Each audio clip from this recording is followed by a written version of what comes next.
Please दोस्तों, कहानी को शुरू करने से पहले आप लोगों से हाथ जोड़ के प्रार्थना करती हूँ, मेरे चैनल को सब्सक्राइब कर लीजिए। कहानी बनाने में बहुत मेहनत लगती है। प्लीज़ आप लोगों के सपोर्ट की मुझे बहुत ज़्यादा ज़रूरत है। उर्मिला देवी ने अभिमन्यु को सच बताकर उसे रावी से शादी करने के लिए मना लिया था। वो उसे कपड़े कलेक्ट करने के बहाने से तपस्या से दूर ले गई। तो वहीं पार्थ भी उन्नति से मिलने के लिए अभिमन्यु के कमरे से चला गया। उन दोनों से अलग तपस्या ने अकेले ही अभिमन्यु और रावी की शादी तोड़ने के बारे में सोचा। इस सिलसिले में वह प्रताप सिंह से मिलना चाहती थी। उसके बारे में पूछताछ करने के लिए तपस्या नीचे आई तो देखा सब सगाई की तैयारियों में व्यस्त थे। उसने इधर उधर नज़रें दौड़ाई, लेकिन उसे हेजल और उन्नति कहीं नज़र नहीं आई। तभी उसने सामने साक्षी और रावी एक साथ दिखाई दी। उन्नति के बारे में पूछने के लिए तपस्या उनके पास गई। साक्षी भाभी, क्या आपने उन्नति और हेजल को देखा है? उसे वहाँ देखकर साक्षी को काफ़ी हैरानी हुई।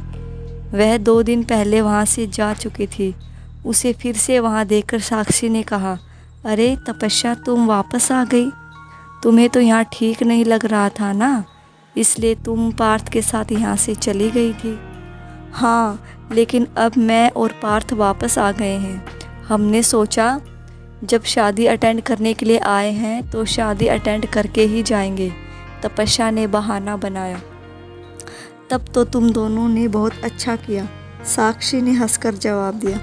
भाभी, आपने बताया नहीं उन्नति और हेजल कहाँ हैं? जब से आई हूँ उन दोनों को देखा ही नहीं। वह दोनों किसी काम से बाहर गई हैं क्या? पता नहीं, मैंने भी उन्हें कब से नहीं देखा। तुम ऐसा करो, जाकर बड़ी माँ जानकी आंटी से पूछ लो, शायद उन्हें पता हो। तपस्या ने उसकी बात पर हामी भरी। वह वहाँ से जाने के लिए मुड़ रही थी। तभी उसने देखा रावी खोई हुई नज़रों से उसकी तरफ देख रही थी। तपस्या वहीं रुक गई। उसे वहाँ देखकर तपस्या के दिमाग में अभिमन्यु और रावी की शादी का ख्याल आया तो उसका चेहरा उतर गया। अचानक उसे उदास देखकर साक्षी ने कहा, तुम इतनी परेशान क्यों हो रही हो? वह लोग महल में ही होंगे। तुम यहाँ रावी के पास रुको, मैं पूछकर आती हूँ। साक्षी उन दोनों को वहीं छोड़कर बात करने के लिए जानकी के पास चली गई। वहीं उसके जाते ही रावी ने तपस्या से खोई हुई आवाज़ में कहा, आप बहुत भाग्यशाली हैं कि अभिमन्यु जी आपसे प्यार करते हैं। उसकी बात सुनकर तपस्या चौंक गई। नहीं रावी, अभिमन्यु मुझसे प्यार नहीं करता। मैंने तुम्हें उस दिन बताया था ना, शायद तुम्हें कोई गलतफहमी हो गई होगी। हम दोनों बस अच्छे दोस्त हैं। उसकी बात सुनकर रावी हल्का सा हंसी। समझ नहीं आ रहा, यह बात आप मुझे समझा रही हैं या खुद को? उनकी आंखों में आपके लिए प्यार और फिक्र साफ दिखाई देती है। आप हो कि इन सब बातों को झुठला रही हैं। अगर उसके दिल में मेरे लिए फीलिंग होती तो वह तुमसे कभी शादी नहीं करता। इट वुड बी बेस्ट तुम अपने दिमाग से ये ख्याल निकाल दो। तुम बस अपनी और अभिमन्यु की शादी के बारे में सोचो। By the way, congratulation. बोलते वक्त तपस्या की आवाज़ भारी होने लगी और उसकी पलकें भीगने लगी। उसने तुरंत खुद को संभाला और वहाँ से जाने के लिए मुड़ गई। पता नहीं ये मजबूरियाँ किसने बनाई हैं। क्यों इस समाज में इतने दायरे हैं कि हम जिसे प्यार करते हैं उसके साथ नहीं रह सकते, और जिसके साथ नहीं रहना चाहते उसी के साथ उम्र भर बंध के रहना पड़ता है। रावी की बातों से उसका दर्द छलक रहा था। तपस्या ने साक्षी का इंतज़ार नहीं किया और खुद ही उन्नति और हेजल को ढूंढने लगे। आसपास के लोगों से पूछने के बाद भी उसे उन दोनों के बारे में पता नहीं चला तो वह पार्थ से जा टकराई। क्या तुमने उन्नति और हेजल को देखा है? दोनों ने एक साथ बोला। दोनों ही उन दोनों को ढूंढ रहे थे और एक साथ एक ही बात बोलने से साफ हो गया था कि ना तो तपस्या को और ना ही पार्थ को वह दोनों मिली थी। पार्थ ने कहा, मैं पिछले 1 घंटे से उन दोनों लड़कियों को ढूंढ रहा हूँ। वह दोनों पूरे महल में कहीं नहीं हैं। यहाँ तक कि उनके घर वालों तक को नहीं पता कि वह कहाँ गई होंगी। क्या तुमने गौरव को देखा जो अभिमन्यु का फ्रेंड है? मुझे वह भी कहीं नहीं दिख रहा, तपस्या ने कहा। वह दोनों वहाँ खड़े होकर बातें कर रहे थे। मुझे यह महल बहुत अजीब लग रहा है। उर्मिला आंटी के सच बताने के बाद तो मुझे सभी इंसानों में भूत या चुड़ैल ही नज़र आ रहे हैं, पार्थ ने कहा। देखो पार्थ, मैं जानती हूँ तुम लोग मुझे इन सब से बचाना चाहते हो, क्योंकि मैं भी। बोलते हुए तपस्या रुक गई। उसे कहीं ना कहीं उर्मिला की बातों पर विश्वास था। मैं नहीं बोल सकती, लेकिन तुम तो जानते हो ना मैं कौन हूँ। आंटी ने कहा था कि भूलकर भी वह बात अपने मुंह पर नहीं लानी, पर हम रावी को भी खतरे में नहीं डाल सकते। क्या पता वह लोग बिना कोई पूजा किए उसकी जान ले ले। सोचा है फिर क्या होगा? मुझे उन्नति और हेजल की भी फिक्र हो रही है। कहीं इन लोगों ने उन्हें चंद्रवंशी समझकर मार तो नहीं दिया। जैसे ही पार्थ ने अपने मुंह से चंद्रवंशी का नाम लिया, वहाँ एक हवा का झोंका उन दोनों के पास से गुजरा। दोनों ने एक दूसरे को संभाला। क्या तुम्हें भी? तपस्या की बात पूरी भी नहीं हुई थी कि पार्थ ने बीच में कहा, हाँ मुझे भी।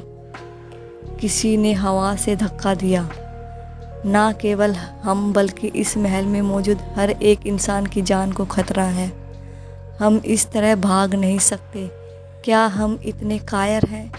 इन सब की वजह से तपस्या को गुस्सा आ रहा था। नहीं, हम कायर नहीं हैं। मैं समझ गया हूँ तुम क्या चाहती हो। चलो मिलकर उस इंसान से बात करते हैं जिसने भी ये सब शुरू किया, पार्थ ने सख्ती से कहा। पर वह हमें मिलेंगे कहाँ? जब से हम आपके यहाँ आए हैं हमने उन्हें देखा ही नहीं है। वो कहाँ हो सकते हैं? तुम्हें लगता है कि अगर हम यहाँ रहने वाले लोगों से उनके बारे में पूछेंगे तो वह हमें सब बता देंगे? बिल्कुल भी नहीं, तपस्या ने जवाब दिया। बोलते वक्त उसकी नज़र वहाँ से गुजर रहे भव्य पर पड़ी। उसे देखकर उसके चेहरे पर चमक आ गई। घर के बड़े ना सही, लेकिन बच्चे, भव्य हमें उन तक जरूर पहुँचा सकता है। भव्य के रूप में उन्हें प्रताप सिंह तक पहुँचने का रास्ता मिल चुका था। दोनों बिना टाइम गंवाए जल्दी से भव्य के पास पहुँचे। भव्य, तपस्या ने उसे पीछे से आवाज़ लगाई। उसके मुंह से अपना नाम सुनकर भव्य जल्दी से उसकी तरफ मुड़ा। अपने सामने तपस्या को देखकर उसके चेहरे पर खुशी थी। आपने हमें बुलाया, कहिए हम आपकी क्या सेवा कर सकते हैं? उससे अपना काम निकलवाने के लिए पार्थ ने कहा। अरे वाह छोटे राजकुमार, आप तो बड़ी तहजीब से बात करते हैं। हमने इस महल में इतने अच्छे से किसी को भी बात करते नहीं सुना। हाँ, कहना पड़ेगा भव्य काफ़ी सिंसियर और मैच्योर हैं, अपनी एज से भी ज़्यादा। तपस्या ने उसकी तारीफ की। क्या सच में? भव्य ने मुस्कुराकर जवाब दिया। हाँ सच में। तपस्या उससे बात करने के लिए अपने घुटनों पर बैठ गई। वही पार्थ भी उनके पास पालथी मारकर बैठा था। देखिए ना छोटे राजकुमार, हमें इस महल में आए हुए कितने दिन हो गए, लेकिन किसी ने हमें ठीक से पूरा महल भी नहीं घुमाया। पार्थ ने बच्चों सा मुँह बनाकर कहा। उसका साथ देते हुए तपस्या बोली, हाँ सही कह रहा है पार्थ, अब हम पर कौन ध्यान देगा? सब शादी में जो बिजी हैं। हम तो बस यहाँ गेस्ट हैं, शादी अटेंड करेंगे और चले जाएंगे। आप ऐसा क्यों कह रही हैं? आप जितने दिन चाहें यहाँ रुक सकती हैं। जब तक आप यहाँ हैं आपकी खातिरदारी की जिम्मेदारी हमारी, भव्य ने जवाब दिया। हाँ सच में बहुत स्वीट है। क्या आप हमें यह महल घुमाएंगे? Please please. तपस्या उससे प्यार से बात कर रही थी। अरे आप प्लीज़ क्यों बोल रही हैं? हम अभी सारा काम छोड़कर सबसे पहले आपको पूरा महल घुमा के लाते हैं, भव्य ने कहा। पूरा महल? मतलब पूरा महल? पार्थ बोला। नीचे के 2 फ्लोर तो हमने देख लिए हैं, लेकिन अब तक ऊपर क्या बना हुआ है वह नहीं देखा, और ना ही महल का पिछला हिस्सा। आप हमें पूरा महल घुमाएंगे ना राजकुमार भव्य? हाँ हाँ, क्यों नहीं। अब से यूँ समझ लीजिए कि हम आपके गाइड हैं। तो चलिए, हम अपनी ड्यूटी पर अभी लग जाते हैं और आपको पूरा महल घुमाते हैं। भव्य के हाँ कहने के बाद तपस्या और पार्थ ने एक दूसरे की तरफ मुस्कुराकर देखा। वह अपने मकसद में कामयाब हो चुके थे। दोनों उसी समय भव्य के साथ महल घूमने के लिए निकल गए। उन लोगों के जाते ही पारस वहाँ बने एक पिलर के पीछे छुपा था। बाहर निकला। उसने खुद से कहा, यह दोनों इस छोटे से बच्चे को इतना मक्खन क्यों लगा रहे थे? इस बच्चे से इन्हें क्या काम हो सकता है? मैं भी तो देखूं इस बच्चे के जरिए यह कौन से कुबेर के खजाने तक पहुंचना चाहते हैं। वैसे भी दोनों विदेश से आए हैं, खाली फोकट तो इस खंडर बने महल में आए नहीं होंगे। ज़रूर इन्हें यहाँ किसी खजाने के बारे में पता चला होगा। मैं भी इनके पीछे हो लेता हूँ, थोड़ा हिस्सा तो मेरा भी बनता है। पारस ने आधी अधूरी बातें सुनकर उनका मतलब निकाला। वह भी चोरी चुपके उनके पीछे पीछे चला गया। दूसरी तरफ उन्नति, हेजल और गौरव अभी भी उस अंधेरे जंगल में भटक रहे थे। वह तीनों एक साथ होने के बजाय अलग अलग थे और गौरव के कहे मुताबिक रास्ते में पत्तियां बिखेरते हुए जा रहे थे। काफ़ी देर भटकने के बाद वह तीनों वापसी उसी जगह पर आ गए और एक दूसरे से जा टकराए। खुद को वापस वहीं देखकर उन तीनों के चेहरे पर मायूसी के भाव थे। उन्नति फिर से रोने लगी। चुप हो जाओ उन्नति, हम रास्ता निकाल लेंगे। हेजल ने उसे चुप कराने की कोशिश की। अब प्लीज़ आप दोनों झूठा दिलासा मत दें। मुझे अच्छे से पता है कि हम यहाँ से कभी नहीं निकल पाएंगे। प्यास के मारे मेरी जान निकल रही है। अगर हम 1-2 दिन ऐसे ही यहाँ फंसे रहे तो। उन्नति ने अपनी बात अधूरी छोड़ दी और फिर से रोने लगी। गौरव ने गहरी सांस लेकर छोड़ी और इधर उधर देखने लगा। तभी अचानक उसका ध्यान वहाँ लगे पेड़ों के पैटर्न पर गया। बीच में अलग अलग तरह के पेड़ लगे हुए थे, लेकिन वहाँ चारों तरफ एक ही प्रकार के लंबे पेड़ बने थे और किसी तरह की बाउंड्री बना रखी थी।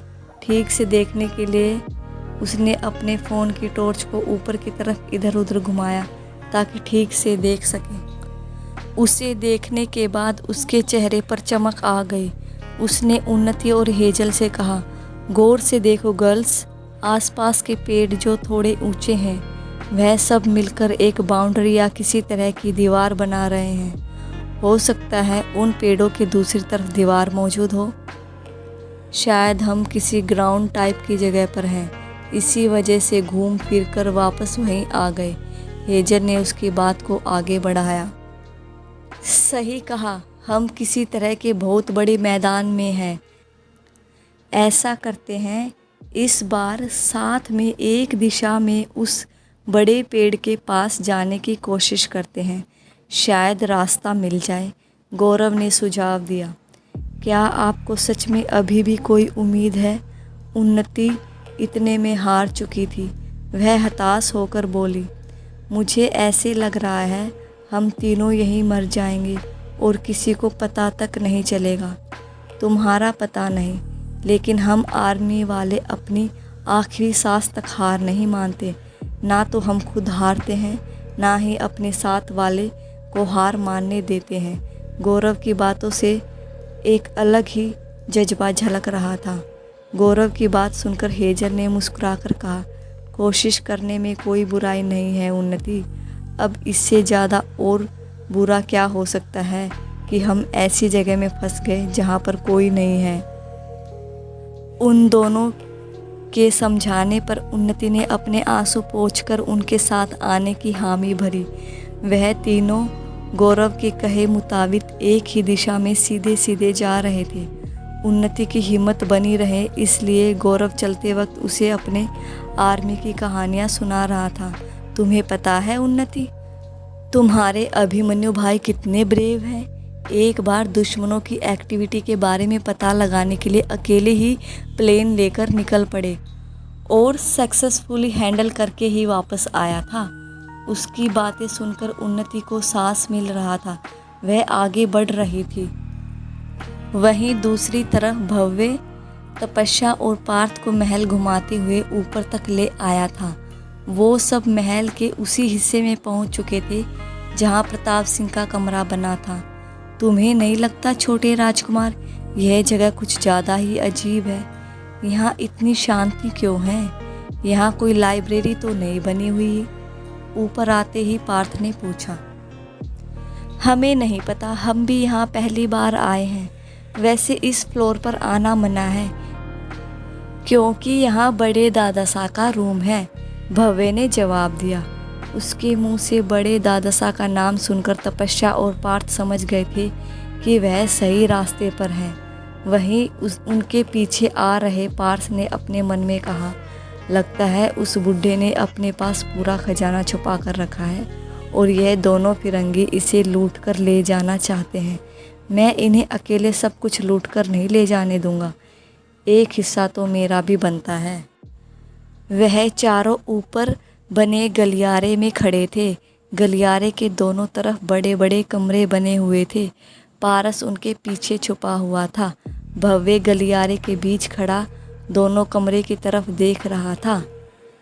अब हमें समझ नहीं आ रहा, बड़े दादासा के कमरे में जाने के लिए लेफ्ट लेना है या राइट?